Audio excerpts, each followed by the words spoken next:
జరిగిన miss world event లో పాల్గొన్న బ్రిటన్ కు చెందిన మిస్ ఇంగ్లాండ్ మిల్లా మాగి తప్పుకుంది. ఈ నిర్ణయం వెనుక ఉన్న కారణాలు ఇప్పుడు ప్రపంచవ్యాప్తంగా చర్చకు దారితీశాయి. 24 ఏళ్ల మిల్లా మాగి గత ఏడాది మిస్ ఇంగ్లాండ్ టైటిల్ గెలిచి భారతదేశంలో మిస్ వరల్డ్ పోటీలో పాల్గొనడానికి వచ్చింది.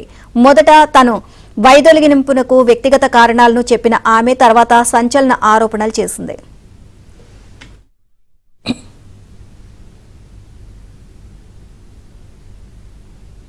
తెలంగాణ ప్రభుత్వం ప్రతిష్టాత్మకంగా చేపట్టిన మిస్ వరల్డ్ అందాల పోటీలను ఇంగ్లాండ్ పోటీదారు మిల్లా మాగి బహిష్కరించి స్వదేశానికి వెళ్లిపోవడానికి గల కారణాలను ఓ ఇంటర్వ్యూలో తెలియజేసింది.